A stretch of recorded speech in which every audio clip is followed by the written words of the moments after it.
This is Democracy Now!, democracynow.org, the War and Peace Report. I'm Amy Goodman. As the U.S. Israeli war in Iran enters its sixth week, President Trump has threatened to bomb Iran's power plants and bridges unless the Strait of Hormuz is reopened by Tuesday.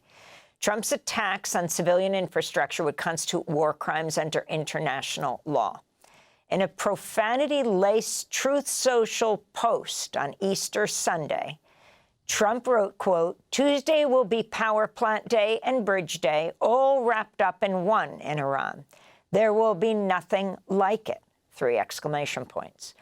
"Open the effing strait, you crazy bastards, or you'll be living in hell. Just watch. Praise be to Allah," the president wrote. He used the actual word. Iranian officials warned with retaliating with the Islamic Revolutionary Guard Corps Naval Command, saying in a post on X, the Strait of Hormuz, quote, "will never return to its former state, especially for America and Israel," unquote. Earlier this morning, Iranian media reported explosions after an Israeli attack on the South Pars petrochemical complex in the city of Al-Yulia. The South Pars is one of the world's largest natural gas reserves, shared between Iran and Qatar on the Persian Gulf. South Pars accounts for about 70 to 80% of Iran's gas supply. A separate U.S. Israeli strike also targeted South Pars facilities in Iran last month. Meanwhile, Iranian state media reported today that Majid Khademi, intelligence chief of the Islamic Revolutionary Guard Corps, was killed in a joint U.S. Israeli strike. For more, we go to Washington, D.C., where we're joined by Trita Parsi, executive vice president of the Quincy Institute for Responsible Statecraft, author of several books, including Losing an Enemy, Obama, Iran, and the Triumph of Diplomacy. We're certainly not seeing any triumph of diplomacy right now, Trita Parsi. If you can talk about President Trump's expletive-laced Easter Day message to Iran. What we're seeing here is a repeat of previous threats and deadlines, but now, of course, with far greater tone of desperation from Trump. He has issued threats of this kind several times before.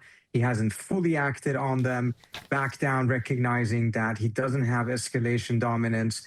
He cannot escalate his way out of this conflict, because if he goes after the power plants on a large scale, the Iranians will do the same to the infrastructure in the GCC and Israel, and the situation will become much worse, particularly in terms of oil prices shooting up. Nevertheless, he is increasingly desperate because he's realizing he cannot just end the war by walking away. He has to have some sort of a negotiated settlement. But the negotiated settlement will be very different from the one that he first had in mind, because the realities on the ground are such that he is not in a dominant position. He cannot dictate terms. And as a result, now he's trying to issue these ultimatums in the hope that the Iranians will surrender. But there's no sign whatsoever that the Iranians are in the mood of a surrender or even accepting his deadline. The Iranians are not going to accept a ceasefire that puts them in the same position as Lebanon and Gaza have been put in when they have agreed to ceasefire by the United States and Israel, which have turned out to be just temporary pauses in order for the United States or Israel to be able to regroup, rearm, and then relaunch attacks. And this is clearly frustrating Trump, because he's realizing he's not in that position of dominance that he thought he would be in.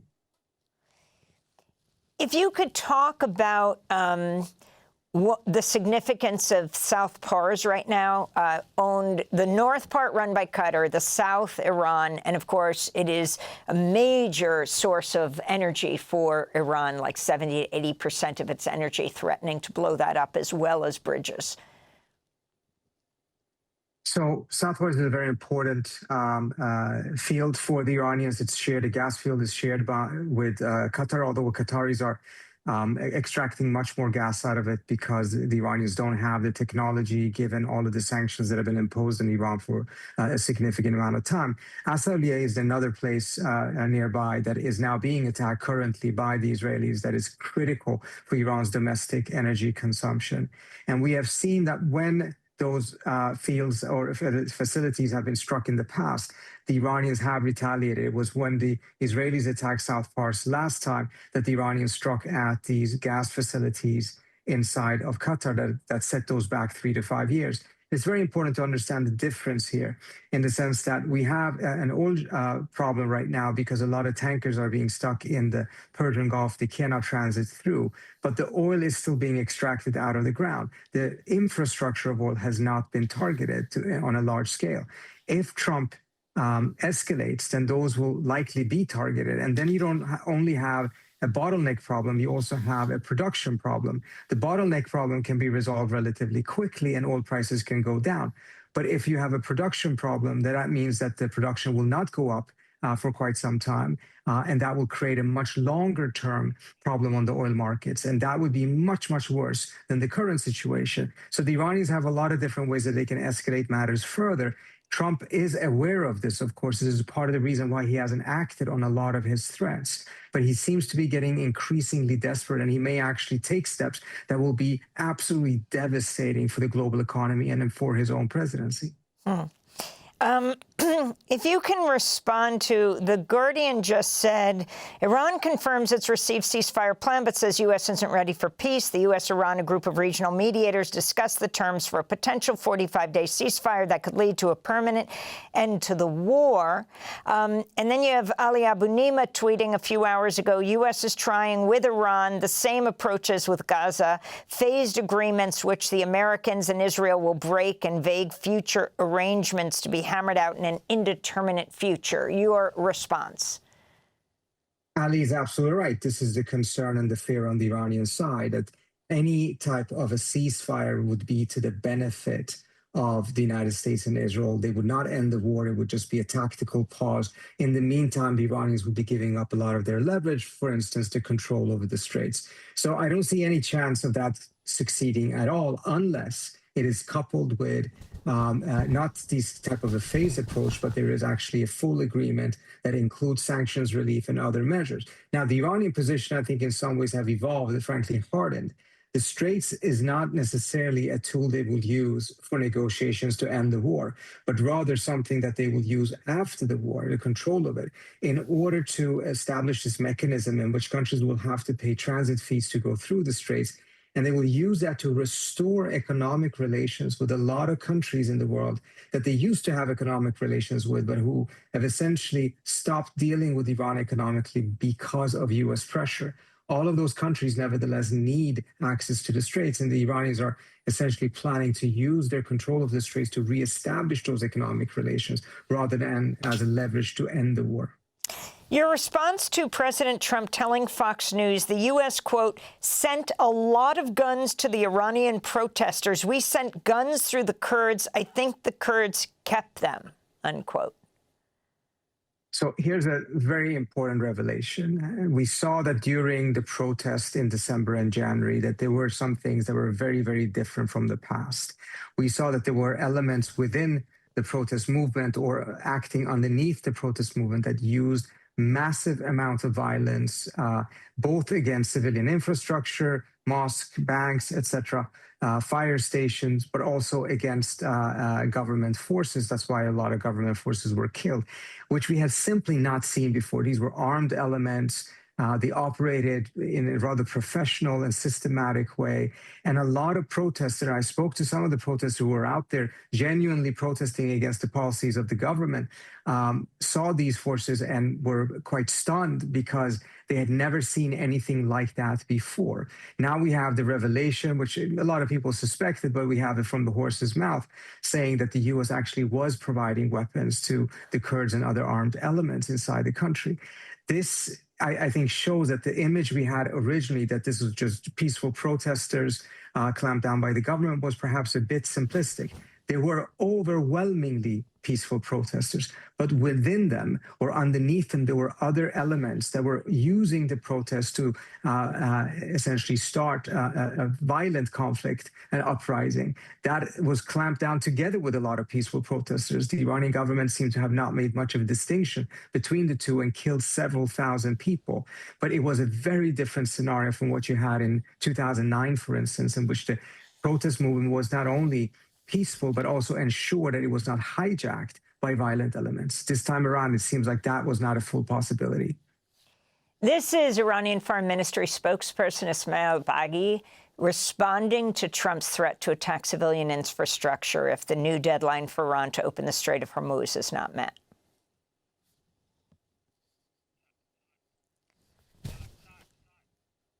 Any such attack. Our armed forces have made it clear that in case Iran's infrastructure is attacked, we would react in kind. Our armed forces would target any similar infrastructure that is owned or in any way or manner related to the United States or contributes to their act of aggression against Iran. This is not something that we will do it voluntarily or by willful decision. This is something that is as part of our defense measures against their illegal act. So that was the Iranian Foreign Ministry spokesperson. If you can respond to what he said, Trita Parsi. So this is a continuation of what we've seen in the past, that the Iranians will retaliate in kind, but they will target the facilities that they have within their reach that are mainly in the GCC states, which then will be putting not only the GCC states in a terrible, terrible situation, but the entire global economy. We've seen that the Iranians have targeted American bases and other facilities, some of them civilian facilities in those countries. We have now also seen emerging evidence that many of these countries' territory and airspace was used by the United States to attack Iran. Now, whether those countries started allowing them to be used after the Iranians started attacking them, or whether those attacks were taking place from the outset, or whether those attacks from their airspace or territory is being conducted without the approval of these governments is unclear at this point. But the fact that the territory is being used in several cases, Kuwait, Bahrain, Saudi Arabia, UAE, at this point is not quite clear. Evidence has emerged of that. And that's a very negative and dangerous development, particularly if it eventually leads to the Saudis and the Emiratis fully joining in on the war. That will be, again, we've already seen this conflict spread, but that will be a major, major escalation and will make it much more difficult to be able to bring this war to an end. Can you talk about Iranian intelligence agents arresting the prominent human rights lawyer Nasrin Sotoudeh at her home, according to her daughter? She's 64 years old. Sotoudeh, renowned for defending activists, opposition politicians, and women prosecuted for removing their headscarves. Are you concerned about the possibility that if in prison, who knows by what side, could also be bombed, which of course is where so many dissidents are held? We saw that in the June war that the Israelis did strike at the prison, whether they did so because they believed that that actually would be a beneficial act that would bring people out in the streets of protesting or put them on the side of being opposed to the repression of the Iranian government is unclear. But it really did backfire on the Israelis. Whether they would do it again remains to be seen. So far, they've been focused more on attacking pharmaceutical factories and also universities. But I think an important point that we're seeing here is that the Islamic Republic is being changed, but it is being changed in a much more hawkish direction. This is a direct consequence of this war that was illegally launched by Israel and the United States. It was also highly predictable that under these circumstances, the Iranian government would likely become more repressive and have more restrictions on the political space in the country. We've seen that pattern before. So rather than this being some sort of an effort that would bring about democracy in Iran, as some people apparently have thought, the track record was already very clear that the most likely outcome would be that we would see the most repressive and hawkish version of the Islamic Republic coming out of this war. Tell us also, if you're able to communicate with people in Iran, the state imposed near total internet shutdown, now the longest nationwide blackout on record of any country. It is very challenging, but I've managed to get through to quite a few people. It is not the same type of a blackout that we saw on January 8th till a couple of days in which the Iranians really shut down everything, jammed Starlink and everything else. It's not that level, but it is nevertheless extremely restrictive. And I don't see any likelihood of that opening up as long as the war continues to go on. Finally, are you concerned the U.S. or Israel would use a nuclear bomb against Iran? So I've had conversations here in Washington, and I have been quite taken aback by seeing that a lot of former officials are very candid that this is an option on the table. It comes out of the fact that Trump appears to be increasingly desperate.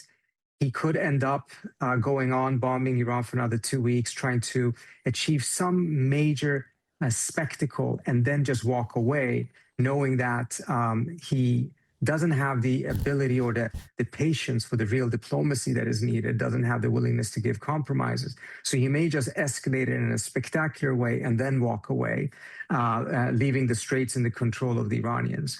And that could potentially include the use of a nuclear weapon. The fact that that actually is being discussed or is being contemplated and discussed by former officials as an option that Trump is looking at, or the Israelis are looking at, is telling us about how badly this war is going, how desperate the situation is becoming, and how tremendously, tremendously dangerous this would be for the entire world. As one former official told me, this would make the United States the absolutely most hated country in the world if it uses a nuclear weapon as a way of just demonstrating its military superiority.